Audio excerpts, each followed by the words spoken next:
اس کی وجہ یہی ہے کہ ہم نے گھر سے تہذیب کو ختم کر دیا، تعلیم کو ختم کر دیا، ہم نے ادب کو ختم کر دیا۔ اس لیے ہم ادب کے دائرے میں آئے۔ میرے محترم بزرگوں اور دوستوں، میں نے آپ سے وعدہ کیا تھا میں 2 منٹ صرف باتیں کروں، پھر کبھی بات کریں گے۔ دنیا کے اندر علم ایک نور ہے، آپ سمجھے گا میں بات کر رہا ہوں جو میں نے پہلے عرض کیا تھا، علم ایک نور ہے اور استاذ یہ چراغ ہے، اور چراغ کے بغیر علم اور علم کا نور یہ استاد کے شاگرد کے سینے میں یہ منتقل نہیں ہوتا، شاگرد کے سینے میں نہیں جاتا۔ استاد کی بے ادبی، استاد کی ناقدری کرنے کی وجہ سے علم دوسروں کے دل میں نہیں اترتا۔ یہی حال ہے امام کا، یہی حال ہے مؤذن کا، میں نے برابر کہا ہے آپ سے، یہی حال ہے محلے کے دینداروں کا، پڑھے لکھوں کا، کہ جب وہ لوگ اس کی قدر نہیں کرتے ہیں، جب اس کی وقار کو نہیں سمجھتے، جب محبت میں اخلاص پیدا نہیں کرتے، پھر یہ ہوتا ہے کہ ایسے لوگ محلے میں ہوتے ہیں، معاشرے میں ہوتے ہیں، باہر کے لوگ استفادہ کر لیتے ہیں، لیکن قریب کے لوگوں کو فائدہ نہیں ہوتا، اس کے ادب کی وجہ سے، اس کے احترام کی وجہ سے۔ استاذ کا مقام جناب محمد رسول اللہ صلی اللہ علیہ وسلم نے بیان فرمایا کہ دنیا میں ماں باپ کے بعد سب سے بلند ترین مقام یہ استاذ کا مقام ہے، یہ ٹیچر کا مقام ہے، یہ جناب محمد رسول اللہ صلی اللہ علیہ وسلم نے فرمایا۔ کیوں؟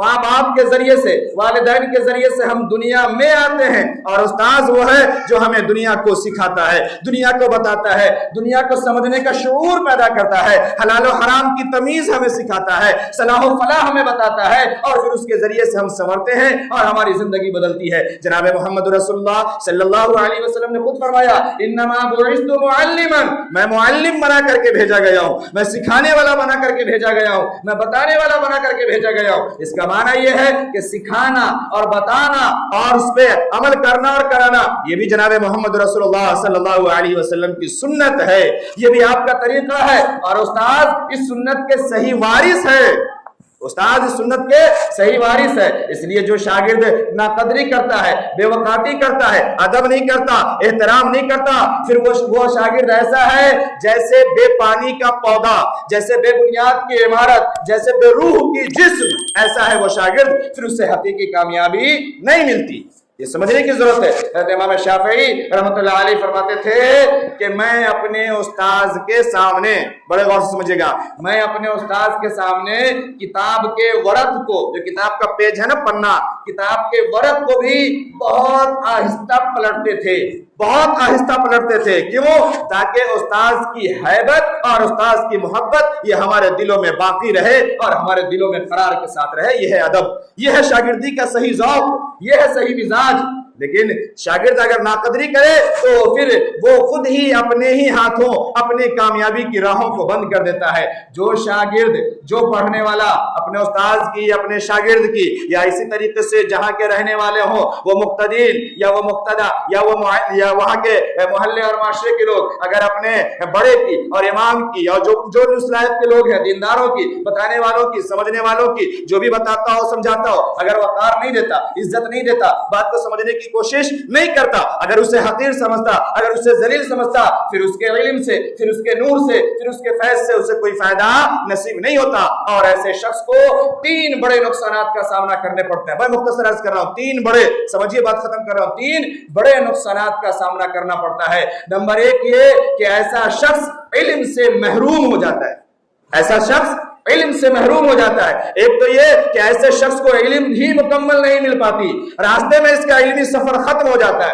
یہ دیکھیے گا، ایسا شاگرد جو بھی ہوگا، ایسا اسٹوڈنٹ جو بھی ہوگا جس نے اپنے استاذ کو، اپنے معلم کو، اپنے امام کو، اپنے پڑھانے والے کو، اپنے بتانے والے کو، سکھلانے والے کو اگر اس کی ناقدری کی، اگر اس کی بے عزتی کی، اگر اس کے ساتھ کسی طریقے سے غلط معاملہ کیا ہے، ایسے شخص کا تعلیمی سلسلہ بیچ میں ختم ہو جاتا ہے، تعلیم اس کا مکمل نہیں ہو پاتا، یہ سمجھیے گا۔ اور اگر تعلیم مکمل بھی ہو جائے تو اس تعلیم سے اسے کوئی فائدہ نصیب نہیں ہوتا۔ کیوں؟ بغیر استاذ کی محبت اور دعا کے یہ علم تو ہو سکتا ہے، علم کا نور نہیں ہو سکتا، یہ بے نور علم ہوگا، اس علم سے کوئی فائدہ نصیب نہیں ہوگا۔ دوسرے یہ کہ ایسے شخص، دوسرا نقصان میں مختصر کر رہا ہوں، دوسرا نقصان یہ کہ ایسے شخص کو دنیا میں بھی ذلت اور ناکامی ملتی ہے۔ آپ دیکھیں گے ایک شخص ہوگا، بہت پڑھا لکھا ہوگا، بہت پڑھا لکھا ہوگا، لوگ کہیں گے بڑا پڑھا لکھا ہے، لیکن آپ سنو گے اس کا چال ٹھیک نہیں ہے، یہ پگلیا گیا ہے، یہ سٹھیا گیا ہے، تو بڑا پڑھا لکھا مگر اس کا دماغ کام نہیں کرتا۔ ایسے شخص کے کردار بگڑ جاتے ہیں، یاد رکھیے گا، آپ معاشرے میں دیکھیے, محلے میں دیکھیے, نظر دوڑائیے دور دور, آپ کو خبر ملے گی فلانے صاحب بہت بڑے صاحب ہے, لیکن آپ کو ملے گا ان کا گناہ کا جو پٹارا ہے نا بڑا خطرناک ہے, لوگ نہیں جانتے. جو قریبی ہوگا نا اس کا وہ بتائے گا کہ یہ کتنا کریکٹر کے اعتبار سے کتنا گرا ہوا انسان ہے, جبکہ اس کا ایک مقام ہے. یہ فلانے صاحب, میں نام نہیں لیتا, پھر لوگ کہیں گے نام لے لیے فلانے کا, یہ فلانے صاحب ہے, فلانے صاحب ہے, فلانے صاحب ہے, اس ڈپارٹمنٹ میں, اس ڈپارٹمنٹ میں, یہ ہے, وہ ہے, خوب ہے, لیکن گناہوں سے وہ لت پت ہوں گے. ایسا شخص ناکام ہے, نامراد ہے, اس کا کریکٹر بگڑ جائے گا, وہ زندگی میں صحیح پر نہیں رہ سکتا, صحیح کی راہ سے ہٹ جائے گا, بھلے وہ چاہے کتنا بڑا پڑھا لکھا دکھائی دے. اور تیسرا نقصان, قیامت کے دن اسے حسرت ہوگا, قیامت کے دن اسے حسرت. ایسا شاگرد جو استاذ کی ناقدری کرتا ہو, قیامت کے دن اس کے پاس علم تو ہوگا, بڑے غور سے سمجھیے گا, علم تو ہوگا, علم کا وہ دقاق اور ماہر کہلانے والا تو ہوگا, لیکن قیامت کے دن اس کے پاس نہ نور ہوگا علم کا اور نہ نجات کا کوئی ذریعہ ہوگا قیامت کے دن. پھر ایسا شخص ناکام اور نامراد ہوگا. اس لیے ہم ہمیشہ, میں نے ایک جملہ الگ عرض کیا ہے ہمیشہ, کہ ہم اپنے بڑوں کی قدر کریں. اور جناب محمد رسول اللہ صلی اللہ علیہ وسلم تو یہ بھی فرمایا نا, من لم یوقر کبیرنا ومن لم یرحم صغیرنا فلیس منا. جو بڑوں کی قدر نہ کرے, بڑوں کی عزت نہ کرے, بڑوں کا توقیر نہ کرے, بڑوں کا خیال نہ رکھے, اور اپنے چھوٹوں پر رحم نہ کرے, اپنے ماتحتوں پر رحم نہ کرے, اس کے ساتھ شفقت کا معاملہ نہ کرے, بڑوں کے ساتھ محبت کا معاملہ نہ کرے, آقا صلی اللہ علیہ وسلم نے فرمایا وہ ہم میں سے نہیں ہے. میں ان سب کو اگر جمع کروں تو آپ کو بتاؤں کہ ایسے شاگرد جو ناقدری کرتے ہیں, اپنے ہی ہاتھوں اپنا ہی نقصان کرتے ہیں, ایسے شخص کا پھر صحیح فائدہ نہیں ہوتا, نہیں ہوتا.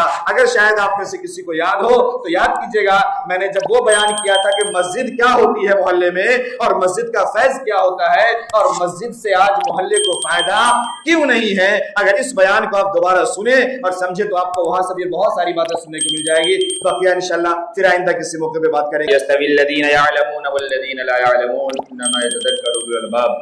وقال الله عز وجل في مقام فاسالوا اهل الذكر ان كنتم لا تعلمون. صدق الله العظيم. وقال النبي صلى الله عليه وسلم في مقام بلغوا عني ولو آية. وقال النبي صلى الله عليه وسلم في مقام انما بعثت معلما او كما قال عليه الصلاة والتسليم. اللهم صل على محمد وعلى ال محمد وبارك وسلم كما صليت وباركت على ابراهيم وعلى ال ابراهيم انك حميد مجيد. اللہ تبارک و تعالیٰ کا بے پناہ شکر اور احسان ہے, مالک کریم نے ایک بار پھر ہم تمام کو اپنے بارگاہ عالی میں حاضری کی سعادت بخشی.